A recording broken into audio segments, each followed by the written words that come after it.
What exactly is aimswebPlus? I'd like to give you a brief introduction in case you are not already acquainted with the aimswebPlus system of assessment. This will help you to see the value of using this system within your schools. aimswebPlus is a benchmarking and progress monitoring system of assessment that's used for the purpose of risk identification and growth monitoring. The intent of the assessments is that you will use your data to make informed and sound decisions for students. aimswebPlus provides measures in the areas of early literacy and numeracy, reading, math, and writing. Measures given during benchmarking and progress monitoring times can be used to gauge overall performance levels, analyze growth across the year, and to provide you with diagnostic skill-based data.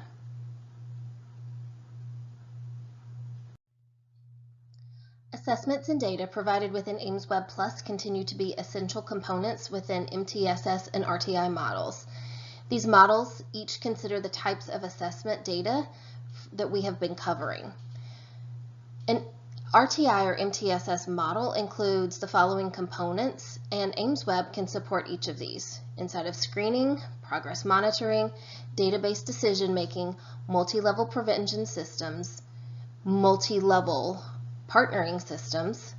And aimsweb was originally developed and continues to be based on the notion to not only prevent school failure for students, but to respond quickly before it happens.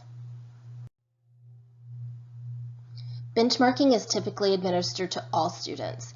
Some districts do targeted benchmarking, and benchmarking is always completed at the student's rostered grade level. It can be delivered up to 3 times per school year in the fall, winter, and spring. Benchmarking measures are brief, reliable, and valid measures of academic skills, and they can help to confirm systemically that larger groups of students are progressing within the core curriculum and to understand each individual student's performance and growth across a school year. Data may be referenced to school, district, or national norms and performance levels. Results from composite scores can also indicate risk of not meeting locally set targets. Students who are not demonstrating expected results may be targeted for specialized intervention. If large groups of students are not meeting targets, then systemic changes may be implemented at the classroom, grade, school, or district levels. Reporting across the school year helps to show growth given these instructional decisions. The aimswebPlus assessment model provides an enhanced understanding of the purposes of the various measures and the scores that we use.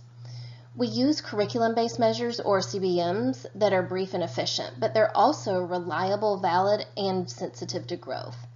These types of measures are designed to measure the automaticity and fluency of basic skills. CBMs are easily used for both benchmark and for progress monitoring of basic foundational skills. When we use standards-based assessments, or SBAs, we provide diagnostic type of information that drills down to the skill level for instructional planning. These measures use a vertical scale that spans across the grade level.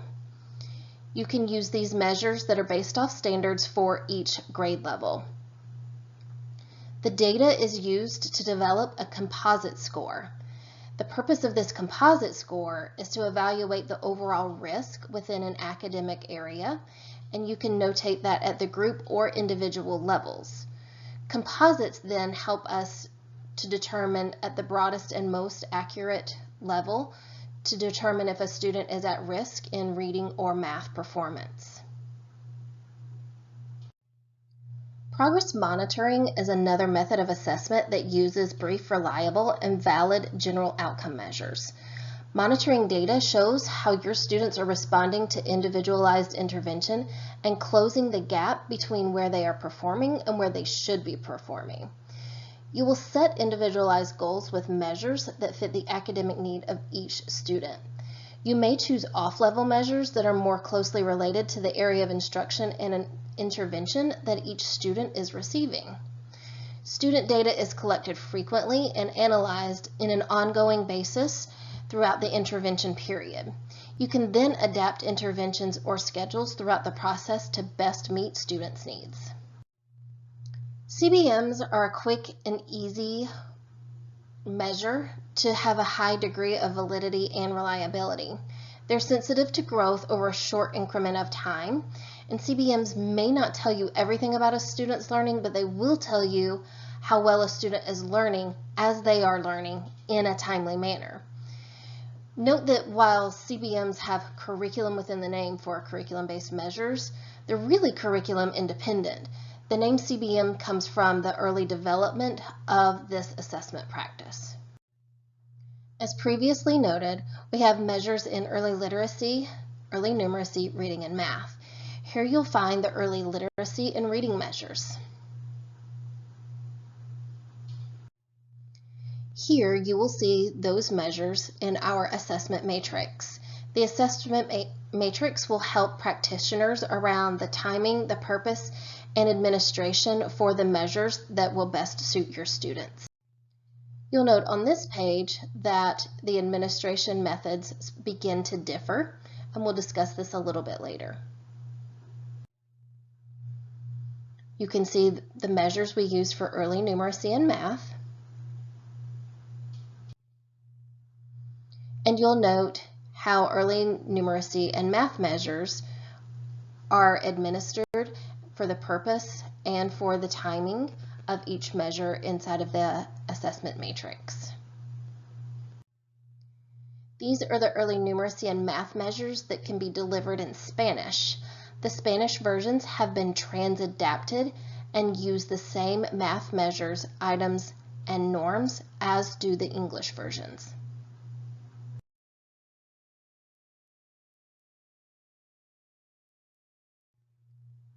Because aimswebPlus has been around for a while, we continue to support the classic measures. You will notice that they are offered as a pencil and paper administration with hand scoring. From your results from the hand scoring, we will notate those results and maintain the growth in the platform over time. When we look at how we assess students, we have three methods. This first method is the digital recording form, or DRF.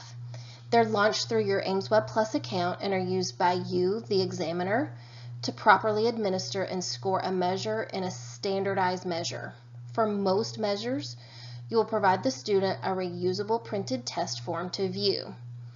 Your DRF includes the details that you need for administering each measure. This includes the script of what to say to the student, a place for you to digitally record the student's responses, and, if needed, a built-in timer. Once you have submitted the form, the system will generate the test score for you. Dependent upon your local account setup, students will access TestNav through the installed application or through a browser if enabled. Your account manager will determine which method is best for your district or organization. TestNav is an application where students will log on and take the measures that have been assigned to them. Students can take paper and pencil measures in a group or individualized setting depending on the need. The student is given a copied test form or piece of paper to write responses. They should follow the directions that are provided by the examiner and start or stop taking the test when instructed. The following screenshots will provide a student's performance and growth reporting over time as an individual. The first you will see is a student score snapshot. It's going to allow us to see how a student was able to perform within those benchmarking measures and to be able to provide a narrative to stakeholders about recommendations. A student's individual benchmark is notated here. We can see a student's growth over time in comparison to national norms. Here we see a student's individual monitoring report. This is a report you can use up to weekly to be able to determine if a student's intervention is working. The last screenshot we have is for a student profile. This is where a student is able to see any measure that was assessed in aimswebPlus and the score. It can be an interactive screen, or it can be provided as a PDF, as you see here. You can dig a little deeper within reporting. This again comes from the math benchmark measure, where we have taken the standard and drilled down from standard to skill to item level analysis. You also note here what that item level analysis looks like when reporting to students' families in the student's skill plan. There are numerous reports that we offer to help you track performance, growth, and skills for groups of students at the district, school, class, or custom group levels. They are the Tier Transition Report.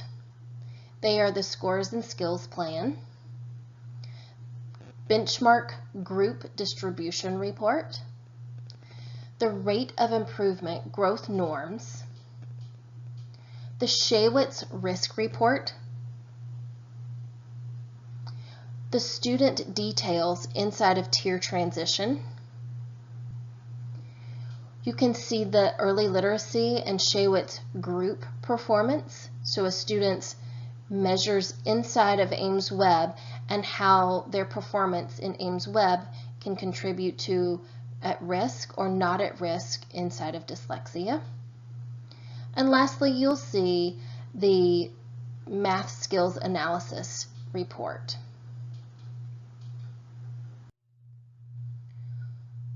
We continue to offer support with students who may have characteristics of dyslexia. You would launch the aimswebPlus and screen students as necessary, and then if a student continues to show risk, you can initiate a screener like Shaywitz Dyslexia Screen or RAM.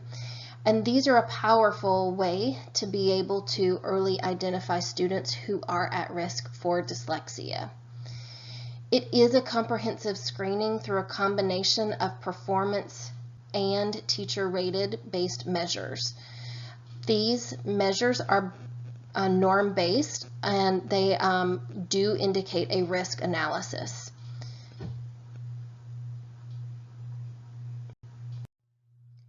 You may decide to add the Best 3 Best Behavioral and Emotional Screening System to your account as a means to screen students for behaviors and emotions that impact their well-being and their academic progress. You can additionally use our SSIS SEL screener for social emotional learning and for social skills improvement. We provide many training-related resources directly from your account in the How Can We Help section. We do know, though, through well-proven research, that implementation of systems of support are more successful with proper professional learning opportunities, both at the onset and ongoing basis for years to come.